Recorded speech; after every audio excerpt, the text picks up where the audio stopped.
And with that, the 2023 season comes to an end. Good night. Ya, F1 2023 seperti yang gue bilang di video sebelumnya berjalan dengan cepat. Meskipun bisa dibilang long season juga dengan 22 balapan ya. Dan bahkan bisa aja lebih jika Imola dan Shanghai itu nggak batal. Kayak gimana ya? Perasaan baru waktu itu kita ke Bahrain untuk balapan pertama dan semangat banget karena F1 akhirnya balik. Yang dimana semangat itu seiring berjalannya musim makin menurun karena udah kenyang dengerin Wilhelmus mulu. Tapi meskipun Max dan Red Bull mendominasi musim ini, terdapat beberapa fakta-fakta menarik mengenai F1 2023 ini. Apa aja itu bang? Nah hari ini gue akan bahas fakta-fakta menarik mengenai F1 2023.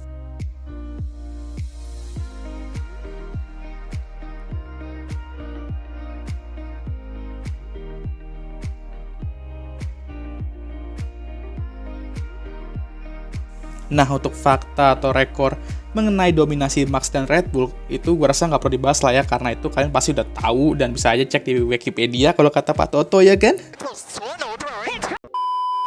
Jadi gue akan bahas yang mungkin kalian belum tahu aja. Ya, setelah kalau kalian udah tahu pun ya udah selamat, nggak perlu apa-apa juga gitu ya. Tapi kalau kalian belum tahu, inilah fakta-fakta menarik untuk kalian. Oke, yang pertama, Red Bull untuk pertama kalinya memiliki pembalap yang finish 1-2 di standings. Ya, cukup aneh juga hal ini baru kejadian di 2023, mengingat dominasi Red Bull di akhir era V8 dari 2010 sampai 2013 dan awal regulasi baru ini tentunya. Kalau Mark Webber dulu ya karena di 2010 dan 2012 persaingan dengan tim dan pembalap lain tuh cukup ketat dan sedikit underperform juga kalau kita bahas 2011 dan 2013-nya. Kalau Sergio Perez di 2022 kalah saing sama Charles. Dan 2023 ya underperform banget lah ya. Untung aja 2023 dia masih bisa runner up dan lolos dari tekanan Lewis Hamilton di akhir musim. Butuh perjuangan keras juga sebenarnya untuk finish runner up bagi Checo di salah satu atau bahkan mobil terbaik dalam sejarah F1. Meskipun Red Bull meraih 1-2 di standings, akhirnya tidak dapat dipungkiri juga bahwa performa Checo musim ini jauh dari kata memuaskan. Kalau misal performa dia musim depan masih kayak gini terus dan tim lain boleh mengejar Red Bull ya, jangankan finish runner up. Untuk mempertahankan seatnya aja bakal sulit karena ini mungkin gambaran Red Bull ke Checo kalau doi masih angin-anginan musim depan.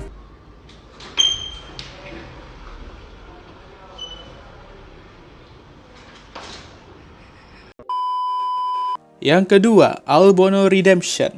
Albon mampu meng-out-qualified Logan 22-0 musim ini di qualifying. Benar-benar nggak dikasih ampun dan nafas banget lah si Logan di saat qualifying ya kan di musim rookie-nya. Alah, itu bukannya udah biasa bang, udah sering juga. Iya betul, karena terakhir kali seorang pembalap meng-out-qualified rekan timnya di setiap balapan dalam satu musim itu di 2020, ya dimana itu baru 3 tahun yang lalu. Dan saat itu, Max meng-out-qualified rekan timnya 17-0 di qualifying. Dan kalian mau tahu nggak siapa rekan timnya saat itu di Red Bull? Yap, betul, Albon sendiri. Gila ya, saat itu Albon dicap sebagai salah satu pembalap terburuk di musim 2020 karena underperform di salah satu tim papan atas. Sekarang Albon dicap sebagai salah satu pembalap terbaik di 2023 karena meng-carry Williams. Ini membuktikan bahwa jika emang suatu hal nggak bekerja di satu tempat, bukan berarti hal tersebut nggak bakal bekerja juga di tempat lain. Mungkin Albon ini emang lebih cocoknya di lingkungan tim kayak Williams, di mana nggak terdapat tekanan besar atau ekspektasi yang tinggi. Terkadang ya gitu sih emang ya, tapi kalau boleh jujur juga, Albon meskipun mobilnya nggak kenceng-kenceng amat ya, dan berada di antara papan tengah dan bawah, performa dan semangatnya musim ini edan sih. Dan emang sejak comeback ke F1, emang udah kayak nyetel mode tata kaya aja ya kan kayak gini. Yang ketiga, Haas menjadi tim terburuk terbaik dalam sejarah F1. Ya agak aneh ngomongnya. Coba gue ganti dulu kalimatnya. Oke. Jadi Haas menjadi tim juru kunci terbaik dalam sejarah F1. Biasanya tim juru kunci mah dapat poinnya ya 1, 5, atau 0 lah ya. Biasanya banyak kan 0. Gak pernah dapat 2 digit sebelumnya. Dan Haas musim ini menjadi tim juru kunci pertama dalam sejarah F1 yang meraih 2 digit tapi finish terakhir di klasemen konstruktor. Ini menunjukkan bahwa emang persaingan papan bawah tuh cukup ketat juga. Dan lumayan seru untuk ditonton meskipun jarang disorot juga sih. Tapi ngakak juga ya. Haas meskipun udah ambil 2 pembalap berpengalaman karena itu targetnya mereka pengen dapat poin. Lumayan banyak lah ya poinnya dengan mobil kayak gitu. Ujung-ujungnya malah finish juru kunci. Oh iya, gue jadi keinget sama video yang pernah gue edit mengenai situasi khas sekarang ya. Dan prediksi gue gitu ya, siapa yang bakal finish terakhir. Sabar, gue cari dulu. Mana ya videonya? Ah, ini juga nemu. Ini dia videonya. Kalau Haas beneran finish juru kunci musim ini, kira-kira beginilah reaksi Mick Schumacher. Ya están aquí. Miren, bañador. Las chanclas. Todo despeinado porque no me dio tiempo nada ponerme las chanclas y el bañador. Voy a la playa, había subido la marea. Eso.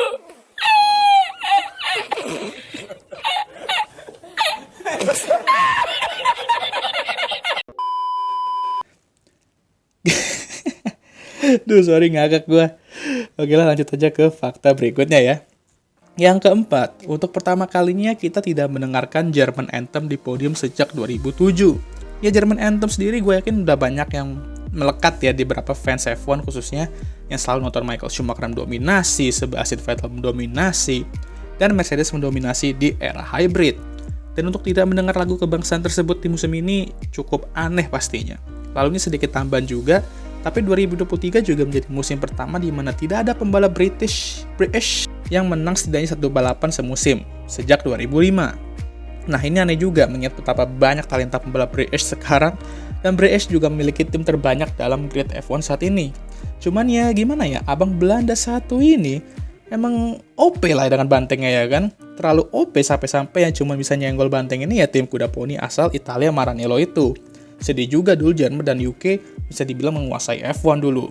Kalau sekarang F1 jadi jajah sama Belanda ke Indonesia dulu.